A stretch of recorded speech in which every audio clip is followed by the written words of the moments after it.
যেদিন কোনো কিছু রান্না করতে ভালো লাগে না বা হাতে সময় থাকে না, ঝটপট একটি এরকম ভর্তা বানিয়ে নিলে এক থালা ভাত তৃপ্তি করে খেয়ে নেওয়া যায়।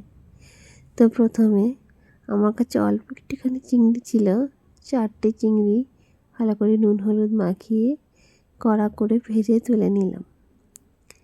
এবারে তেলের মধ্যে কিছুটা থেতো করা রসুন দিয়ে একটু ভাজা ভাজা করে নিয়ে দিয়ে দিলাম 2টো পেঁয়াজ কুচি। পেঁয়াজ কুচি দুটোকে একটু ভালো করে ভেজে নেব।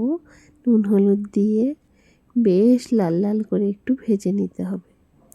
পেঁয়াজটা এরকমভাবে যখন ব্রাউন কালার হয়ে আসবে, ভেজে নেওয়া চিংড়ি মাছটা থেতো করে নিয়েছি, মিহি করে নয়, জাস্ট থেতো করে নিয়েছি একটুখানি। তারপর সেদ্ধ করা মসুর ডাল, নুন হলুদ দিয়ে সেদ্ধ করে রাখা মসুর ডালটা দিয়ে একটু কাঁচা লঙ্কা কুচি দিয়ে ভালো করে মিশিয়ে একটু শুকনো শুকনো করে নিতে হবে। এবারে সবশেষে একটুখানি ধনেপাতা কুচি দিয়ে মিশিয়ে নিয়ে উপর থেকে অল্প করে সর্ষের তেল ছড়িয়ে নিলেই রেডি ডাল চিংড়ির ভর্তা।